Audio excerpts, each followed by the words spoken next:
So if I can ask you this one, what do you think is stopping people from creating a brilliant future now?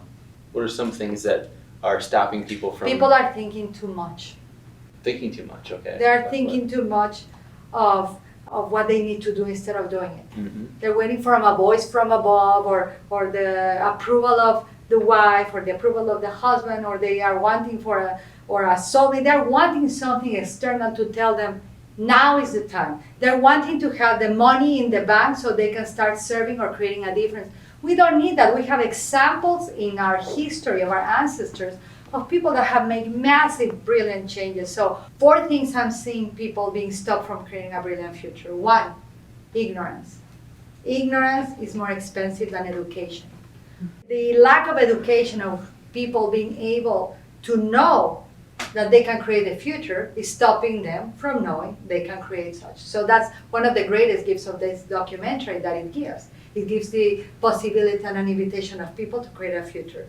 2, lack of faith.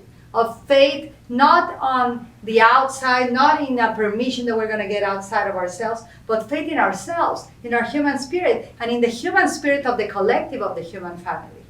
3, implementation. People are not implementing. They may take action, and as I kept saying this metaphor, like a dog.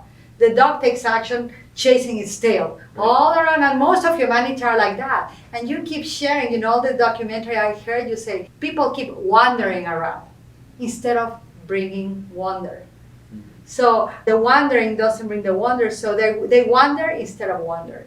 And they take action instead of implementing clearly. They have stopped having faith. They want the faith to come from outside rather than faith in the human spirit. And the other one was ignorance, which they didn't know they can create the future. So those who know have the moral responsibility to teach that futures are probable, that we can create them as we design them, and that actually, we can live the life we were meant to live.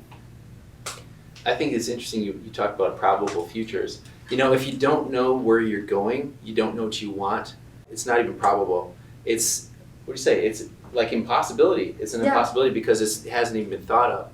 So once you told me this before, once you name something, now it becomes a possibility. Yeah. And taking the action or implementing, that makes it more probable.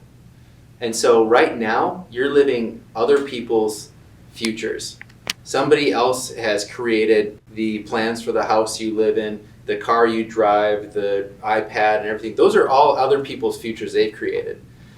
And we are getting the benefit of all those creations of theirs. You have the same ability. That creation could just be a relationship in your family. You want to change something. But the future is not this big grand thing. It's also the small things that we choose to do. And they all add up. So I think one of the biggest things is you were talking about ignorance. For the longest time, I was ignorant of thinking that I could actually change my future. So once you get back into the driver's seat instead of being in the back seat, you can go where you want to go. And the road will unfold in front of you once you go forward on faith.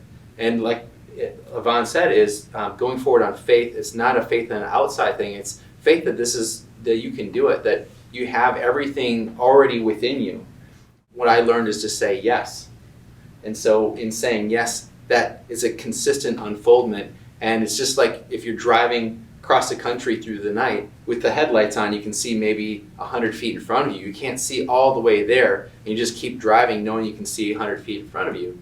So that's a big lesson for me in creating a future, is knowing what you want and then just moving forward those little steps at a time toward it. So like one of the things I was seeing you say with your body language about the future, that there was a time in your life that you were ignorant, or your thoughts were ignorant about the possibility of you creating your future. That was not even a possibility for you. And then you decided to get into the driver's seat, where you want to go. But your body said this, which is now. People think that the future is out there, that it's something distant in time. It is happening in this very moment. So it's incredibly important to have a plan as you duly present in the moment. We invoke the power of now and all of that is being talked of in the media, that we do have a plan, that we do have our GPS. our GPS with the coordinates where we want to go, which in this case of the documentary was really find a place where we can reach a united state in our mind, in our thoughts of diversity, of unity, and where we could reach this place where we're driving towards the brilliant future.